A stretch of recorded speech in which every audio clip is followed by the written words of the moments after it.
जय जोहार संगवारी हो। जैसा कि आप लोग को पता ही होगा, सब इंस्पेक्टर भर्ती बहुत ही लंबी चलने वाली भर्ती में से एक है और बहुत ही विवादित भर्ती कहा जाए इसको। इसमें एक लेटर वायरल हो रहा है, सब इंस्पेक्टर भर्ती अनियमितता 2018 से 2023। आप देख सकते हैं लेटर को, ये बहुत ज़ोरों से वायरल हो रहा है। और इसमें मैं बता दूं, जो सब इंस्पेक्टर भर्ती के अभ्यर्थी हैं वो दो गुट में बढ़ चुके हैं। जो चयनित अभ्यर्थी हैं 1378, वो भी आज तिरंगा झंडा लेके वो भी बिलासपुर से रायपुर की ओर आंदोलन कर रहे हैं। और ठीक जो दूसरी पार्टी है, अभ्यर्थियों का दूसरा गुट है, वो रायपुर में उन लोग भी धरना प्रदर्शन कर रहे हैं। तो देखने वाली बात होगी कि सरकार क्या डिसीज़न लेती है, हाई कोर्ट क्या डिसीज़न लेती है।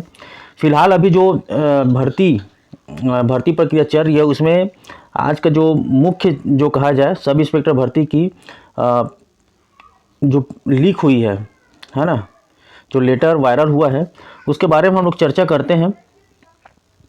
प्रदेश की सबसे विवादित भर्ती में से अंतिम परिणाम न आने पर निर्वाचित आयोग को भर्ती रुकवाने का कारण बनते हुए अफवाहों का बाजार गर्म। देखिए, पूरा मैं आपको बता देता हूँ इसमें क्या पॉइंट दर पॉइंट बताया गया है। ठीक है। सब इंस्पेक्टर भर्ती परीक्षा में हो रही गड़बड़ी और अनियमितता के संबंध में अभ्यर्थियों द्वारा 120 से अधिक याचिका बिलासपुर हाईकोर्ट में लंबित है, जिसमें अभ्यर्थियों द्वारा कोर्ट को अवगत कराया गया है कि इसमें प्रारंभिक चरण से ही लगभग 2000 से 2500 पुरुष अभ्यर्थियों को विभाग की गलती के कारण बाहर होना पड़ा। इस गलती को अभ्यर्थियों द्वारा उसी समय विभाग को अवगत कराया गया तथा कोर्ट में भी 18 मई को याचिका लगा दिया गया था, परंतु विभाग इन गड़बड़ियों को अनदेखा कर इस भर्ती परीक्षा को अगले चरण में ले गया, जिसमें पूरी तरह विभाग और सरकार की चुनावी वर्ष में 2018 से लंबित भर्ती को जल्दबाजी में जैसे तैसे पूरा करने की मंशा को जाहिर करता है। इसके बाद विसंगतियां का निपटान किए बिना अगले चरण में बिना सही समय दिए बिना आनन फानन में मुख्य परीक्षा का आयोजन 12 दिन में ही करा दिया गया, जो कहीं से भी उचित नहीं था। मुख्य परीक्षा में भी पहले चरण की तरह गलतियों को दोहराया गया, जिसमें 400 से अधिक पुरुष अभ्यर्थी तथा भूतपूर्व सैनिक विभागीय आरक्षण रोस्टर का भी सही से पालन न करने की वजह से वो भी बाहर हो गए, जिससे अभ्यर्थियों ने फिर से बिलासपुर हाईकोर्ट का शरण लिया, जहां कोर्ट में न्यायमूर्ति एन के व्यास ने भी माना कि इसमें बहुत सी विसंगतियां हैं, जिसे व्यास सर के द्वारा विभाग को विसंगति दूर करने का निर्देश दिया गया, जिसे विभाग ने स्वीकार भी किया। परंतु बाद में विभाग द्वारा कोर्ट की अवहेलना करते हुए भी नियमों को ताक में रखकर इस भर्ती प्रक्रिया को आगे बढ़ाते हुए बिना विसंगति दूर किए बिना पहले शारीरिक दक्षता परीक्षा और अंत में साक्षात्कार की प्रक्रिया पूर्ण कर ली है, जो पूरी तरह शासन और विभाग की असंवेदनशीलता को दर्शाता है। इस भर्ती प्रक्रिया की अन्य गलतियां जो विभाग बार बार पर्दा डालने की कोशिश में लगी हुई है निम्न है। देखिए इसमें क्या क्या गलती है, इसको पॉइंट दर पॉइंट बताया गया है, आप उसको देखिएगा। आप लोग को भी पता होगा कि प्रारंभिक पेपर हुआ था, उसके बाद जब मेंस के लिए 12 दिन का समय मिला था, उसी बीच क्या है, उसके पहले ही जो प्रीलिम्स में कटे थे, है ना, जो अभ्यर्थी, उन्होंने हाई कोर्ट जाके उसको जो है कोर्ट में लगाया गया था, याचिका लगाया गया था। तो देखते हैं इसमें और क्या चीज़ बताया गया है। जो वायरल हुआ है लेटर, उसमें परीक्षा व्यापम द्वारा आयोजित किया गया, जिसे बंद लिफाफे में पुलिस विभाग द्वारा बलपूर्वक अपने पास मंगवा लिया गया, जो अनुचित है।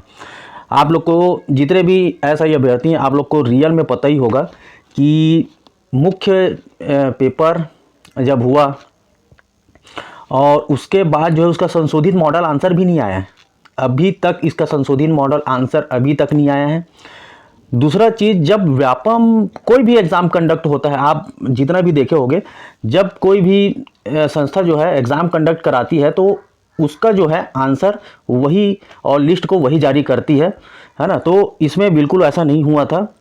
व्यापम ने जो है एग्ज़ाम कंडक्ट कराया, लेकिन पुलिस विभाग द्वारा उसको बंद लिफाफे में ले लिया गया था। उसका जो है कहा जाए तो सूचना के थ्रू व्यापम के जो अध्यक्ष थे वो भी अपने व्यापम के साइड में डाले थे, तो पुलिस विभाग ने फिर उसको जारी किया था। ये मतलब सही ही नहीं है भाई। जो एग्ज़ाम कंडक्ट किया है वही तो आंसर जारी करेगा ना, कि आप किसी को भी दे दोगे। 11 ऐसे अभ्यर्थियों को चिन्हित किया जिन्होंने जिन पद के लिए आवेदन किया ही नहीं, उस पद में भी पुलिस विभाग द्वारा उसको शामिल कर लिया गया है। इसमें बहुत सारा वायरल भी हुआ था कि जो अभ्यर्थी हैं, जैसे कि कोई कंप्यूटर साइंस से रिलेटेड है तो कंप्यूटर में जो डाला है, लेकिन उसको जो है सब इंस्पेक्टर और तमाम ऐसे जो है सूबेदार, इसमें उसको पात्र घोषित कर दिया गया था, जो कि ये सही नहीं था। भूतपूर्व सैनिक तथा विभागीय आरक्षण में भी गलतियां पाया गया। 4 ऐसे महिला अभ्यर्थी जिनको प्लाटून कमांडर में आवेदन करने का मौका दे दिया गया, जिस पद के लिए महिला अपात्र हैं। एक छात्र जिनका फिजिकल में पासिंग मार्क्स 90 लाना था, उन्होंने 96 लाया, लेकिन उसको कुछ हफ्ते बाद बहला फुसलाकर बुलाया गया और उसका नंबर 84 कर दिया गया। उससे दबाव पूर्वक हस्ताक्षर कर दिया गया, जिससे वह छात्र फेल होकर बाहर हो गया। और वो जो छात्र है वो भी हाई कोर्ट का शरण किया है और उसका जो है लेटर वायरल भी हुआ था, आप लोग को सबको पता ही होगा। तो ये जो तमाम भर्ती में जो विसंगति हैं वो छुपाए नहीं छुप रहे। चाहे जो अभ्यर्थी चयनित है उन लोग को भी पता है, भले ही अब उन लोग सब चीज़ निकाल लिए हैं बैठे हैं, वो अलग चीज़ है, लेकिन उन लोग को भी पता है कि विसंगति जो इस प्रकार की हुई उसका जांच तो होना ही चाहिए। और जांच जब होगा तो वो सबके सामने आएगा कि इसमें विसंगति हुई है कि नहीं हुई है, कि क्या है कैसा है। लेकिन जहाँ तक कि अगर स्टार्टिंग में ही देखा जाए तो इसमें बहुत सारी विसंगतियाँ, एक आम आदमी, कोई भी आदमी को अगर आप बताओगे कि ऐसा ऐसा कुछ हुआ है करके, तो शुरू में ही पकड़ में आ जाता है कि हाँ यार इसमें कुछ ना कुछ तो गलती हुआ है, तो उसका जांच तो होना ही चाहिए। और जो दो पक्ष में गुट में जो बटे अभ्यर्थी, तो एक गुट तो यही चाह रहे हैं ना कि जांच हो, विसंगति दूर हो, उसके बाद जो भी होगा वो सबके लिए सही होगा और सबको मानना ही पड़ेगा। लगभग सभी चरणों की गलतियों को देखते हुए अभ्यर्थियों की सरकार तथा विभाग से यही विनती है कि सभी विसंगतियों को दूर करने हेतु मुख्य परीक्षा को पूरी तरह रद्द कर प्रारंभिक परीक्षा से बाहर हुए 2000 से 2500 अभ्यर्थियों को शामिल कर मुख्य परीक्षा का आयोजन किया जाए, जिससे सभी अभ्यर्थियों के साथ न्याय हो सके और सभी अभ्यर्थियों को समान अवसर प्राप्त हो सके। भर्ती में अनियमितताओं के कारण अंतिम परिणाम में माननीय उच्च न्यायालय द्वारा निर्णय आने तक रोक के बाद न्यूज़पेपर में अफवाहों के माध्यम से दिखाने का प्रयास किया जा रहा है कि निर्वाचन आयोग ने परिणाम रोका है। इससे पूर्व भी कुछ छात्रों द्वारा मामले को माननीय सर्वोच्च न्यायालय में ले जाया गया था, जिस पर माननीय न्यायालय ने कहा कि भर्ती का मामला चूंकि उच्च न्यायालय ने विचाराधीन है तो सर्वोच्च न्यायालय इस पर संज्ञान नहीं ले सकता। इस निर्णय को यह कहकर उच्च न्यायालय में पुलिस विभाग के वकील ने माननीय न्यायाधीश को यह कहकर निर्णय को घुमाने का प्रयास किया कि सर्वोच्च न्यायालय में अभ्यर्थियों का यह मामला खारिज किया जा चुका है, जबकि सर्वोच्च न्यायालय ने केवल मामले को उच्च न्यायालय में चलने के कारण सुनने से मना किया था।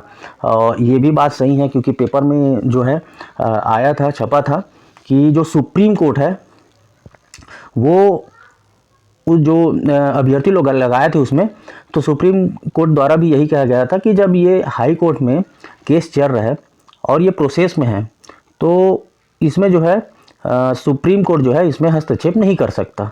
साधारण सी बात है भाई, जब उच्च न्यायालय में चल ही रहा है केस तो सुप्रीम कोर्ट इसमें क्यों दखल देगी, है ना। तो वहाँ अगर कुछ होता है उसके बाद आप सुप्रीम कोर्ट में जाते तो समझ आता। तो ये देखने वाली बात है कि आगे क्या होता है। और मेरा आप लोग से यही अनुरोध है और सरकार से यही दरख्वास्त है कि ऐसा ही भर्ती का जांच होना चाहिए, तमाम ऐसी विसंगति, क्योंकि दूध का दूध पानी का पानी होना चाहिए भाई, क्योंकि इसमें अभ्यर्थियों का लॉस ना हो, चाहे चयनित अभ्यर्थी हो, और जो विसंगति के कारण हटे हैं चयन से उसका भी क्या है नुकसान ना हो। जब वो सब सामने खुल के आएगा तो फिर कोई दिक्कत नहीं होगा और अभ्यर्थी भी इसमें खासा खुश रहेंगे। आप लोग को बस यही बताना था, यही जानकारी देना था। जय भारत, जय छत्तीसगढ़।